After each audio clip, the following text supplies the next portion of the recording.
A man stands in a hallway, 3 feet away, a door. Behind it, his boss. He has rehearsed this for 2 weeks. In the shower, in the car, at 3 in the morning, staring at the ceiling. His work is good, and he knows it's good. His hand rises toward the door, and then he keeps walking. He'll tell himself later that he chose not to, that it wasn't the right time, that he'll do it next week. None of that is true. Something older than him made the decision in a fraction of a second before he ever reached the door, and it just quietly cost him a year of his life he will never notice losing. Most people believe the ones who get what they want were handed something the rest of us weren't. Luck, talent, connections, a certain fearlessness wired in at birth. That's not what the evidence shows. When psychologists finally sat down and measured it, the people who get what they want turned out not to be braver or smarter or more deserving. They were separated from everyone else by a single, almost invisible act, the one that man in the hallway couldn't perform. They ask, it sounds too small to matter. It isn't. And to see how badly we misjudge it, you have to watch what happens the moment someone actually does. At Cornell, a researcher named Vanessa Bones became fascinated by a question no one had bothered to measure. How well can a person predict whether a stranger will say yes? So she sent people out to find out. Ask a stranger to borrow their phone.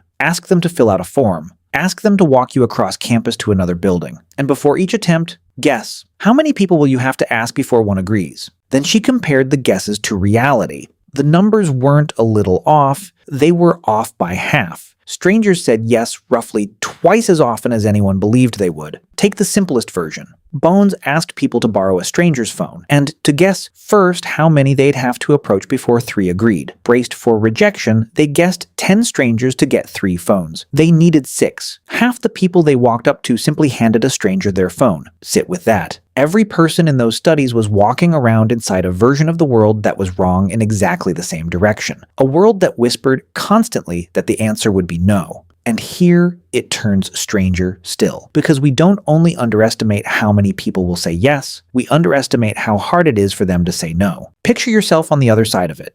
A stranger looks you in the eye and asks for a small favor. Refusing, out loud, to their face, is genuinely uncomfortable. There's a pressure in that moment, a pull toward yes, that the person asking never feels, because they are too busy bracing to be rejected. You have always had more power standing in that doorway than you thought. You just never stayed long enough to feel it. So the real question is not why people say yes. It is why we cannot make ourselves ask. Pull the excuses apart, the raise, the favor, the confession, the opportunity. And underneath every one of them is the same buried thing. Not, I didn't want it, but I didn't want to hear no. And your brain treats that no as a threat to your life. Because once it was. For almost the entire history of our species, you did not survive alone.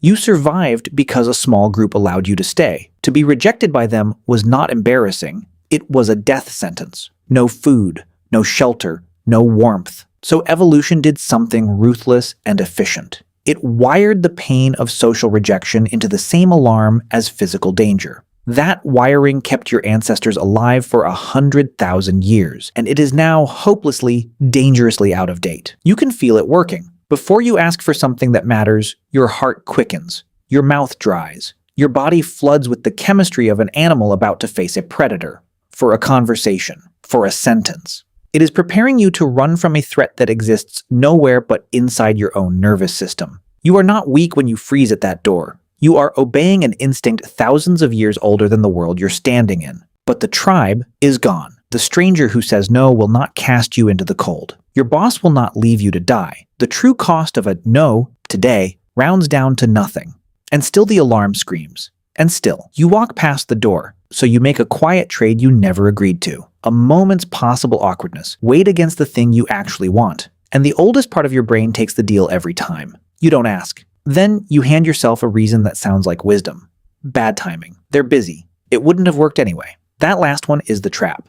Because if you decide the answer is no before you ask, you never have to discover you were wrong. You escape the rejection by delivering it yourself. You become the no you were afraid of. A received no would have cost you almost nothing. It's the assumed no that takes everything. Now, step back. Far enough to see an entire life at once. Every raise never requested, every idea never pitched, every person never approached, every question swallowed, every honest conversation quietly avoided. None of it ever shows up as failure. There is no rejection on the record, no scar to point to. Nothing happened. That is the whole horror of it. They are the yeses you never collected. An entire invisible life running silently alongside the one you're living, built from every door you decided was locked without once touching the handle.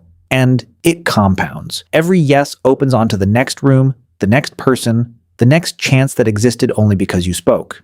Some people spend decades quietly gathering those doors. The rest stand in a hallway they have decided is empty, certain there was never anything on the other side. Here is the part that should unsettle you most. The people living that fuller life are not fearless. The research is clear. Nearly everyone underestimates the yes, the bold, and the terrified alike. No one is exempt from the ancient alarm. The difference was never courage or personality. It was a single moment, the 2 or 3 seconds between wanting something and saying it out loud. And whether you moved before the fear could stop you. None of this promises you everything. Some answers really are no. How you ask matters, and when and what for. Anyone who tells you that wanting hard enough will bend the world toward you is lying to you for money. But beneath all of it sits one fact, measured and repeated and impossible to unsee. You are wrong about how often the answer is yes. Not sometimes, systematically, your entire life.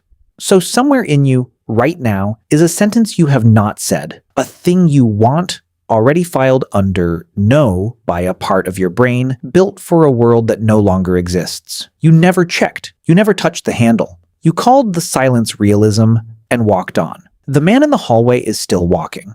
He always is. He is in all of us. And the quietest tragedy of being human is this. Almost everything you ever wanted was a single sentence away. And the only thing in the doorway was a fear that outlived the danger that created it. Most people never say the sentence, and they never find out what would have happened if they did.